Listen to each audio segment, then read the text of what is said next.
Order the WTA Board of Directors meeting for Thursday, February 5th, 2026. Vicki, can you please start with the roll? Yes. Board Member Buchanan. Here. Cotton. Here. Hawkinson. Here. Fortice. Here. Wattenbach. Here. Lillyquist. Here. Do we have Mayor Lund online? You do. Thank you. Reinstra. Here. Thank you. Stewart. Here. And Darwin.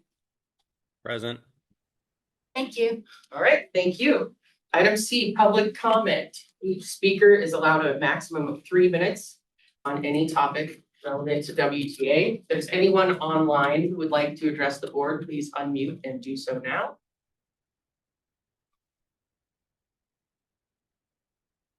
Seeing none, is there anyone in person who would like to address the board? All right, moving. For the record, we didn't receive any written comments either. Thank you very much.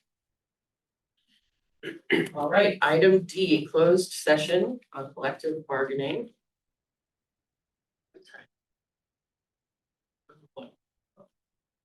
Right along. The board will now meet in closed session for a collective bargaining update as allowed by RCW 42.30.1404E. The board will be in closed session for approximately 20 minutes till 8:21.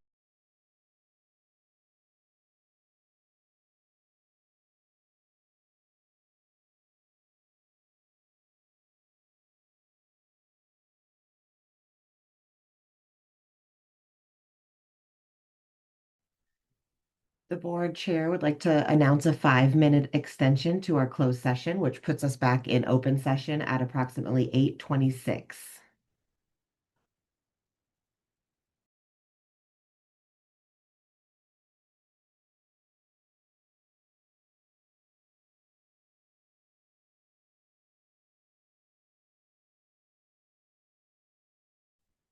The board chair would like to announce another extension to the closed session, which puts us back into open session at approximately 8:31. Thank you.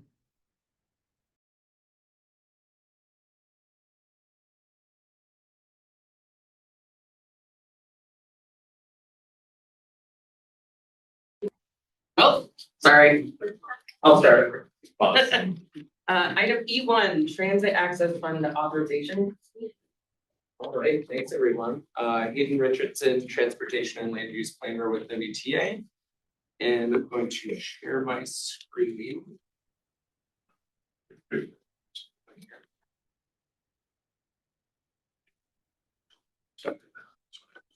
right, there we go. Okay, show right now. So today I'm going to be going over the 2026 Transit Access Fund and the project packages that we received for that. So a background very quickly. So part of this program and the reason it was started is because 80% of WTA riders walk to their stop or station, and there, as you can see on the map on the right, the gray area is a 1/4 mile watershed between our stops and stations, and then the blue are the existing pedestrian facilities that connect those. So you can see in the darker gray area, the area that has a lack of sidewalks or non-motorized facilities to connect WTA stops and stations. A notable portion of our identified priority populations live within those gray areas. Funding breakdown for 2026. If I can say one thing, Yeah, I'm sorry. absolutely. I asked Hayden to kind of go a little quick, and then I'm gonna. Feel free to interrupt or ask questions. Just to, on the strategy side as well is the board's credit set this up as hey, let's prove value to the community, and transportation network is huge. And so how do we have these other modes that help prove that value, whether it's sidewalks that connect a park and an elementary school with our bus stop. It's Bradley Road. It's those kinds of things that prove value, particularly to areas that may not have as frequent service. They can still see value to the transportation network on that for their sales tax dollars. Sorry. No worries. And I did have a slide on this, but it got cut unfortunately. But there are also unintended benefits to this program in creating meaningful contacts with local jurisdictions that we might not have had otherwise. So I've found that that's super helpful and creates these touch points that we can reach out to local jurisdictions that we might not have had previously. So funding breakdown for 2026, there is $350,000 allocated for this calendar year. There's no maximum award amount. There is a 10% required match from the local jurisdiction, and the funding is provided as reimbursement. So the local jurisdiction would complete the improvements and then apply for that funding reimbursement. The project selection criteria for this program, it has to show improved access to the existing WTA facility.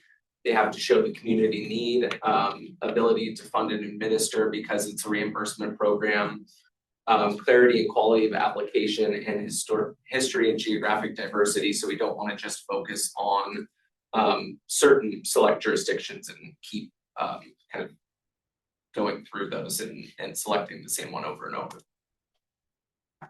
The applications that we received this time around, so we received 6 total applications. I'll go over kind of a general total ask amount for all 6 of them, but they include, the first one is the Bellingham School District.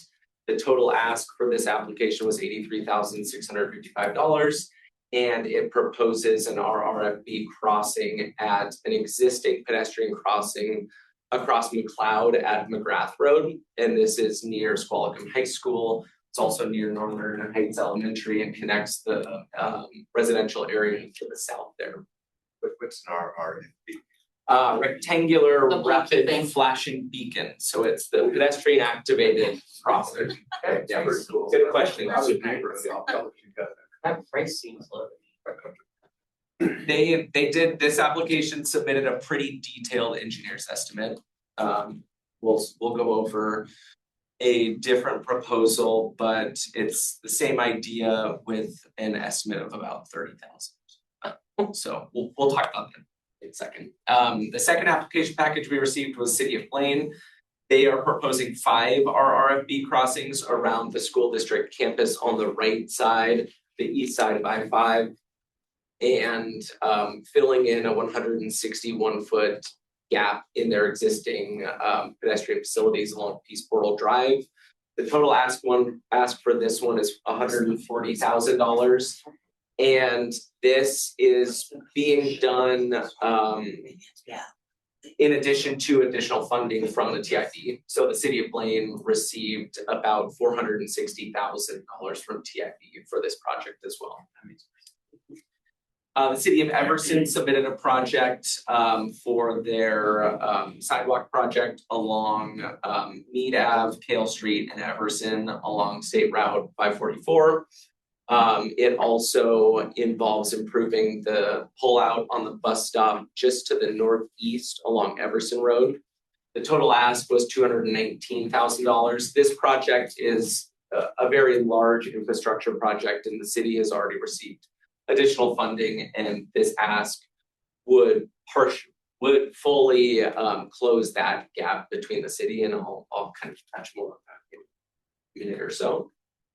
City of Bellingham proposes non-motorized pedestrian improvements at Barclay and Racine. So this is some crosswalk improvements, some ADA ramp improvements, and it also involves a stop consolidation that we've been working with the city to do.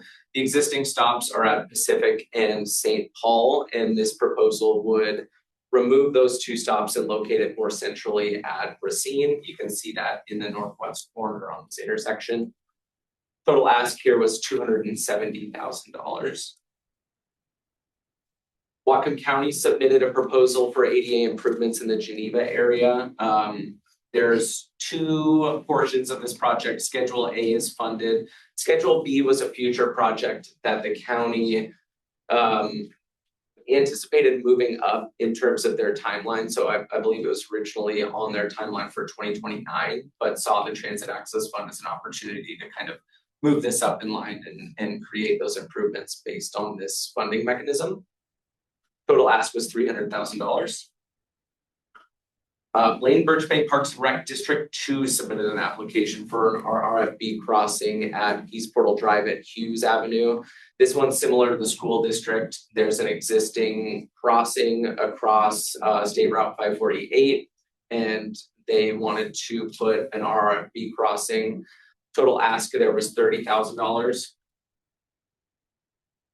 So the total project breakdown, again, going back to the available funding, we have $350,000 to allocate to these projects. Total ask was over $1 million. So that just shows that this program is growing. Each iteration that we open it up, we're getting more interest, more total ask amount, which is a good thing, but I wish we could fund all the projects, right? So unfortunately we couldn't. So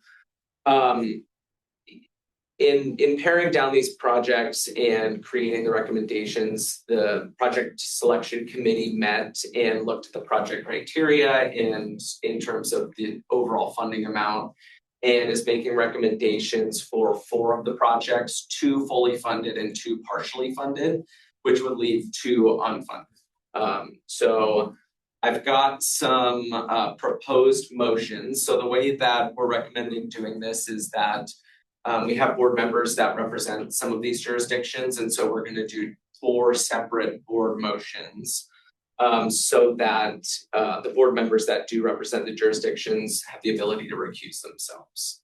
So I won't read this word by word, but we're recommending that this project, or this program, funds the school district project up to $83,655. And I can take questions on this one if any board members has any. I'm willing to make a motion. I round it to the nearest 1,000. I would defer to Shonda from a budget standpoint. That would be fine. You're just authorizing. Yeah, I would recommend using transit access funds for the Bellingham School District not to exceed $80,000. Second. All right, we have a motion and a second. Further discussion? Is it possible to see the 4 recommended projects before we? Yeah, good question. So the first one fully funded is the school district. The second one fully funded that we're recommending is the city of Blaine. The first one that we're recommending partial funding is the city of Everson. The rationale there was that in their application, they identified that they could potentially get an additional $150,000 through the TIB. So that was part of our recommendations as well. And then the fourth one and the second partially funded is the city of Bellingham for the Barkley Ave receipt.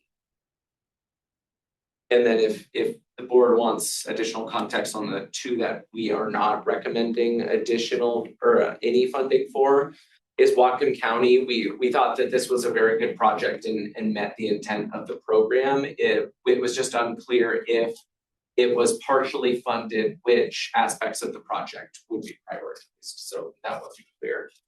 And then the second one that we're not recommending is Blaine Birch Bay Parks and Rec. We had some safety concerns with this one. It was an RFB crossing on the west side of the highway that didn't have any sort of pedestrian facilities and really kind of led people to an island. And we didn't see support from the city as well as WashDOT in their application package. I have a question about the partial funding for the city's project at Racine, and just have you been in coordination with staff about the ability for the project to go forward with partial funding? Not directly. We did this. This project was part of a non-motorized improvement package that WTA has submitted comments on already, which is where the bus stop consolidation aspect came up. But I believe it's in, Tim, is it 60% design at this point? Yeah, we have this project in 60% design, and we're gonna fund any shortfalls out of the transportation fund. So we're fully committed to this project, but getting some help from the transit action fund is going to help us move those stops and just expand the project to be even better than initially envisioned. Perfect. Thank you, Tim. That's what I was looking for. So I will go back to, we got School District, City of Blaine recommendation. This was a fully funded recommendation, $140,000 in addition to those TIP funds that they already received. You still need to vote on it. Oh, sorry. Sorry, I thought that was. Push the vote button. All right, all those in favor of the school district 84,000 complete their project, please say aye. Aye. Aye. Any opposed? Any opposed? Right, that passes. And moving on to bullying. I'll move we fund the city of Blaine's project not to exceed 140,000 from the transit excess fund. Second. All right, we have a motion and a second. Further discussion? All those in favor, please say aye. Aye. Any opposed? I'm not opposing it. I'm just recusing myself from this vote. Thank you very much. All right, that passes. Thank you very much. Thank you. And then the third recommendation is the City of Emerson. Again, this is the recommendation is partial funding for $69,000.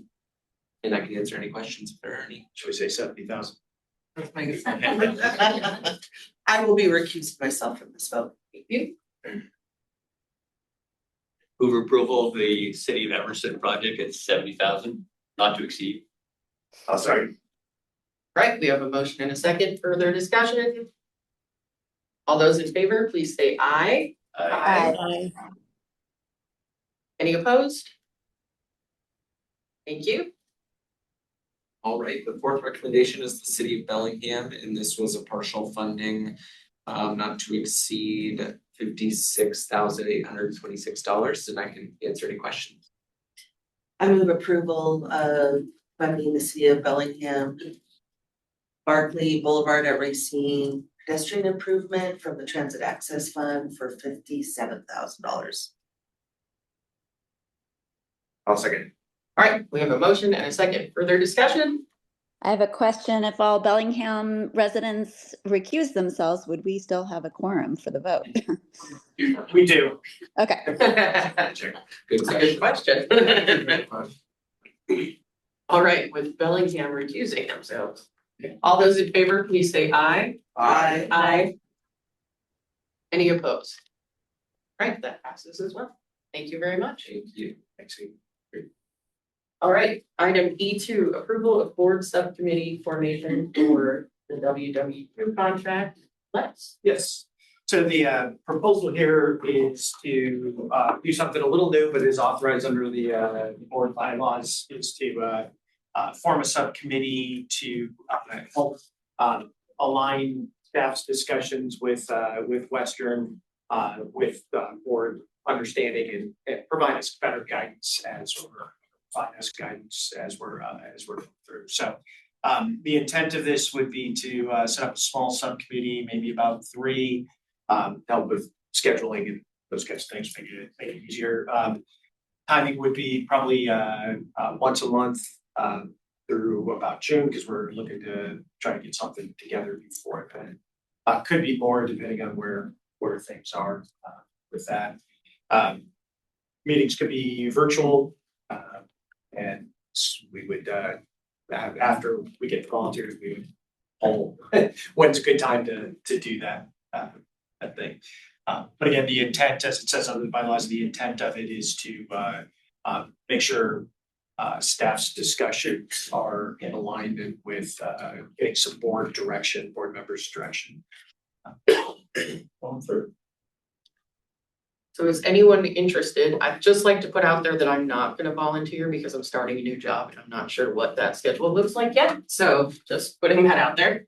Yeah, if you're interested in being part of the committee, please speak up. If I may, I think at least one City of Bellingham person would be great if anybody's willing, just Western's in your jurisdiction, so. I guess I would say we should have one county person. I'm willing to do it, but if somebody else wants to do it, I'm on too. That's all. That is all. Scott's blanket answer. We're just gonna get you assigned. That's gonna end up chairing the committee. Anyone else? For the small cities, those be interested. Or county council member. Depends on the schedule.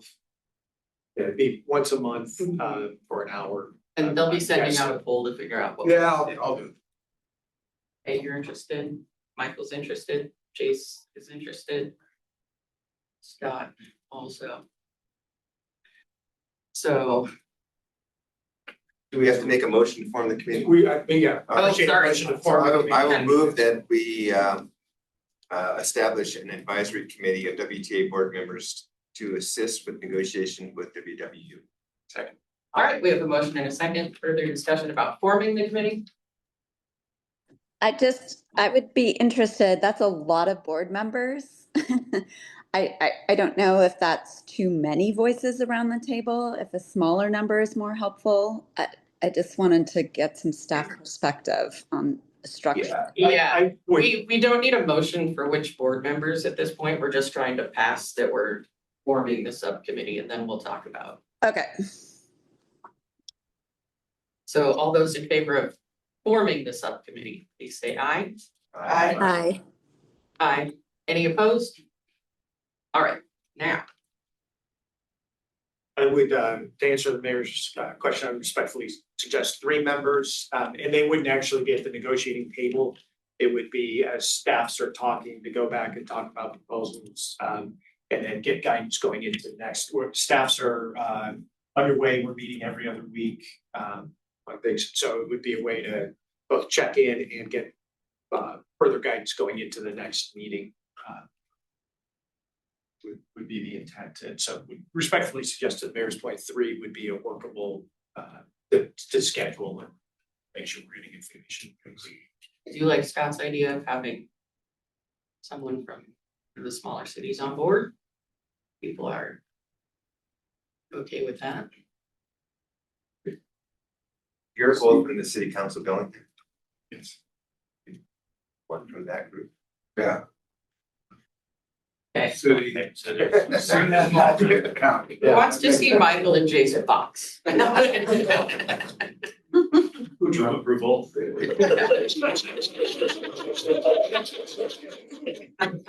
Nice. You used your out loud voice there. All right, you guys. Well, okay, I think I want it slightly more. She's gonna blend you.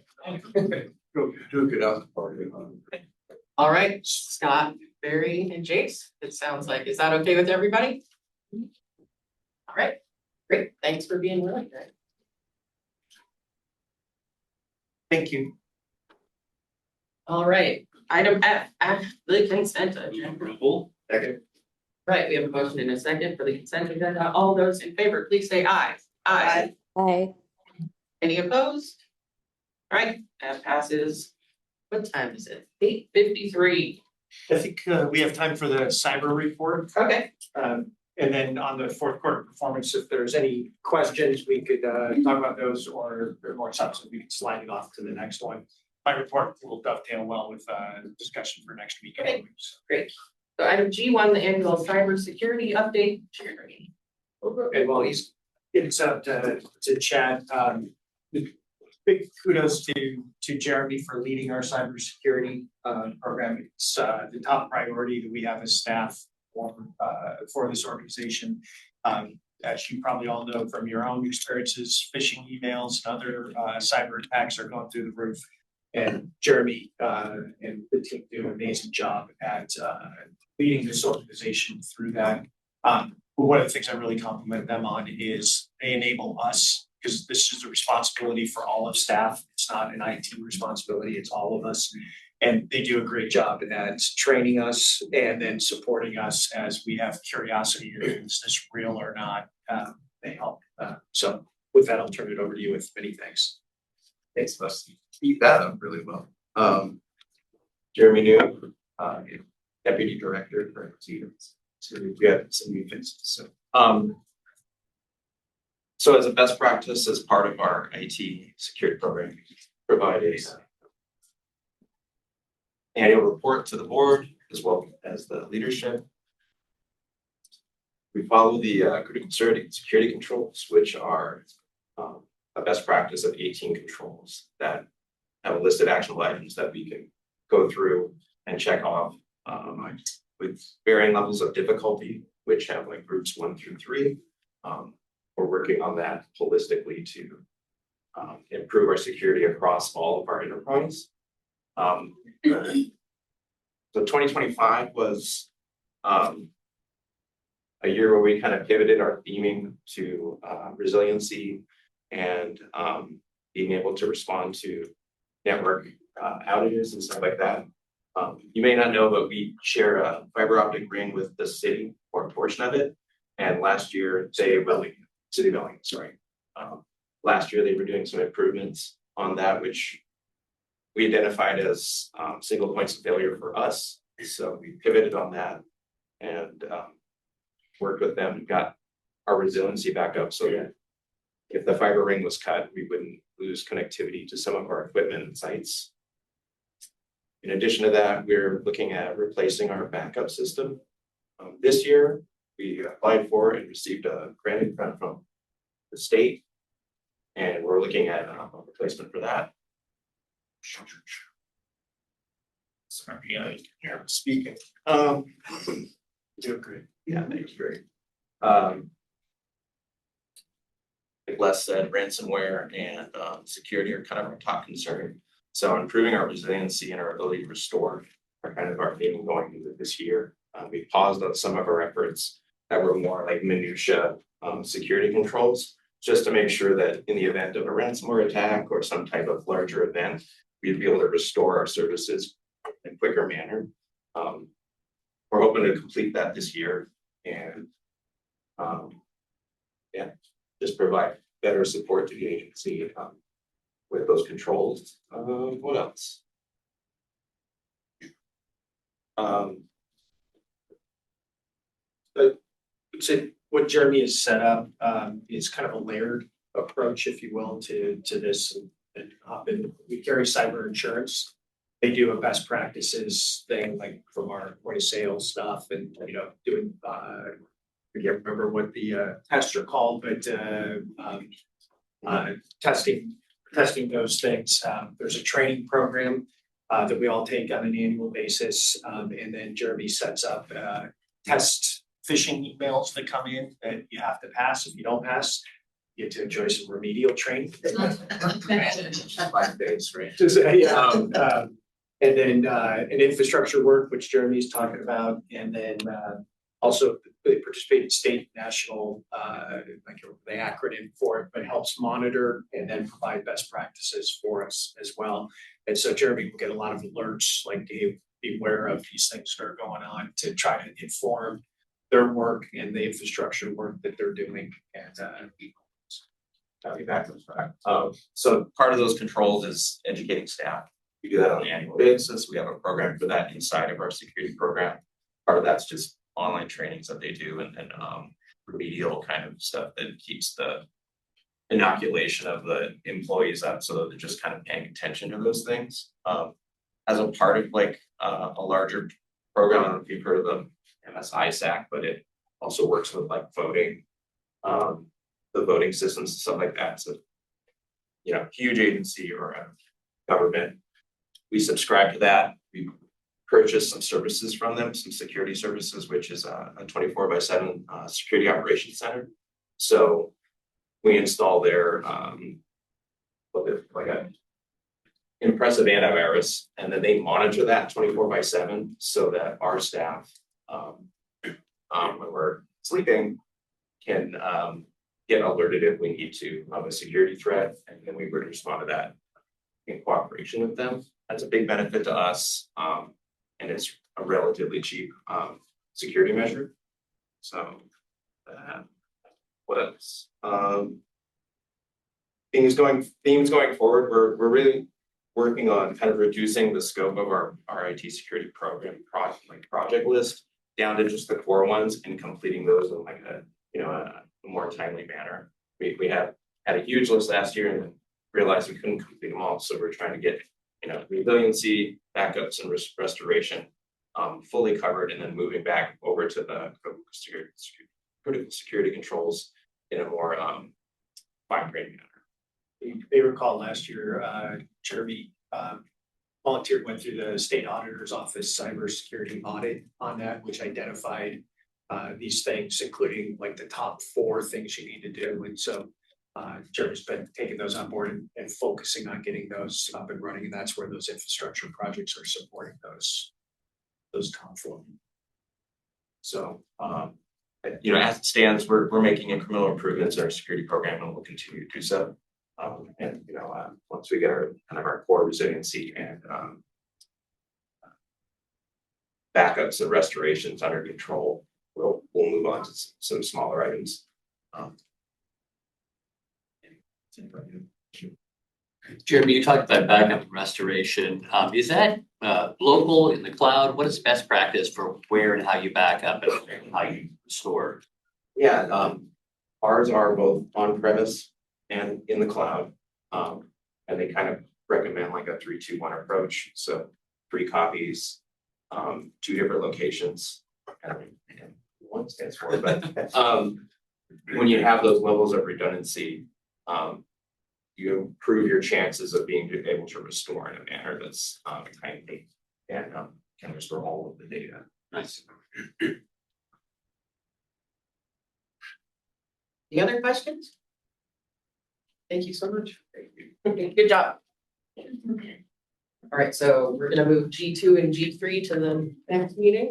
Based on the written things to this board, want us to move chief, the 4th quarter report to next time, or? Yeah, well, just maybe Tim, on that, are we at a new norm for ridership at like 500,000-600,000 less than pre-COVID? Yeah, I would say our characterization of this is it's flat. Ridership is flat. What I did want to say though is there's a certain level of uncertainty around the data right now, and we're working on improving our systems. You know, we're investing the APCs, we're validating that system. APCs are automated passenger counters. Those are the counters as people get on and off the bus. Sure.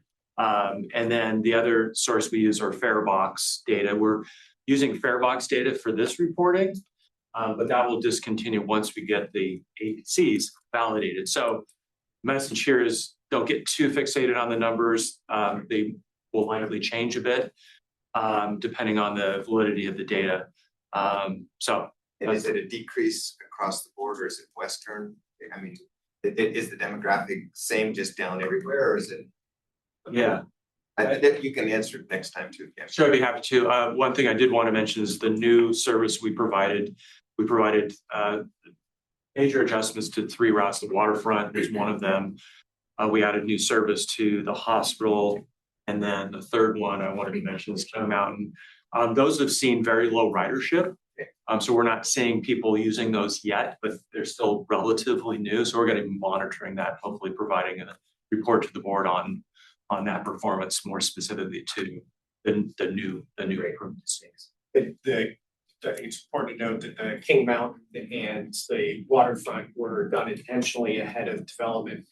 But we knew there were building permits in for buildings that are coming in that area. And so we wanted to be able to provide an option for people as they move in that service is there. So it's kind of loss leader, if you will. Yeah. While we were there. So we expected it to be low at the mission marks. All right. Other business? Announcements? Thanks, everybody.